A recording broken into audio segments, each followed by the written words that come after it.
Hello everybody, it's McAllister here from Traxxion Dynamics.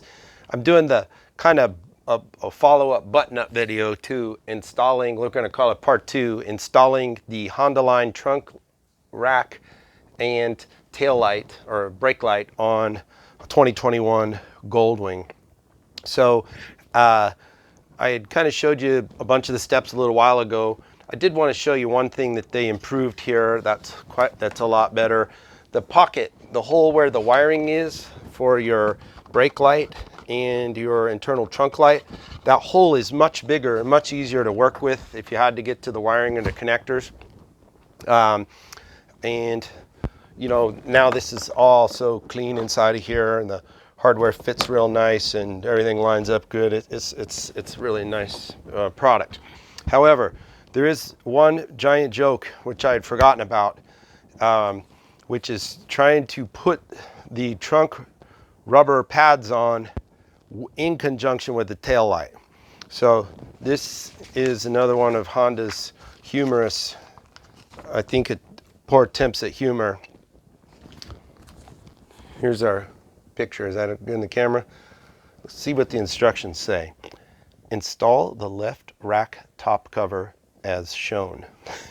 So they just show the rubber thing dropping into the rack. I can assure you it does not just drop into the rack.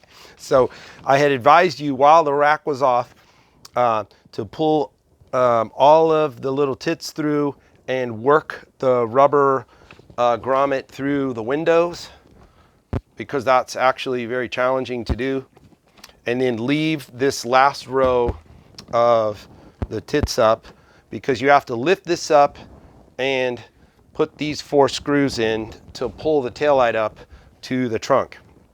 So now here's the first joke from Honda.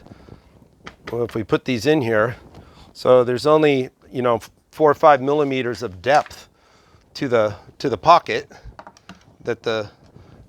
Here's the depth of the pocket, and you can clearly see the length of the rubber grommet is at least twice as long, if not 2.5 times as long as that. So it won't work. So you have to shorten these. So you can do this with just a pair of diagonal cutters. Come up close, but not too close to the rubber bevel. So don't get right up on it, because it does need a little structure. So leave a millimeter or 2 below it, and you can just cut these off.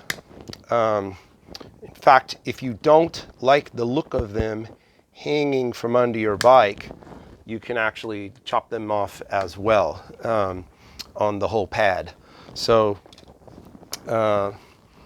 then the next tip is grease, not necessarily soapy water, actual grease, because this will be very easy to do. You don't have to use grease on the other nipples, and the reason is you can grab them with a pair of pliers and pull them into place. You have no way to grab these rearward rubber nipples here on this. So what you're going to use is Max's secret Hondaline trunk rubber mat installation tool, which I hope there's a huge market for. Basically any 3/8 drive extension. So the 3/8 drive extension will have a kind of a gently rolled top for the most part, so you can push on the rubber here and it won't mar the rubber. So you just look down where you see the rubber hit there, push, and it takes some effort, but with the grease they glide right in. So just give a good push, goes in, good push, goes in. If you don't know this one tip, you will have an extremely frustrating evening attempting to put this rubber mats on. Don't know what Honda changed here, but they used to be coated in this awful white powder, I guess, which was mold release for the rubber. These are clean and don't have that on it, so that looks a lot better. So here is a custom matte black powder coated 2021 trunk and tail light installed on the new trunk lid, all complete with an inner trunk tail light. So pretty good. There's no lights out yet that I know of, other, the aftermarket lights. I've talked with Lance at Goldstrike, and they're working obviously feverishly to come up with new products. And for you who think you're just going to move aftermarket lighting to the new bike, they changed the voltage in the CAN bus system on US models only.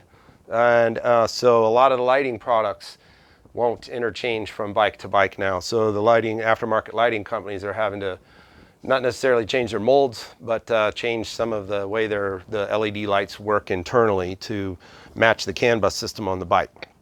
But again, with the Tour Pack, the new bigger trunk, everybody's got to make new products anyway, no matter all the aftermarket companies. So anyway, my name's Max. Give this video a thumbs up. Don't forget, share it with your friends, particularly if they're about to buy any of these products and try and install them on their new motorcycle. And don't forget to subscribe to my channel, and I'll keep this cool content coming.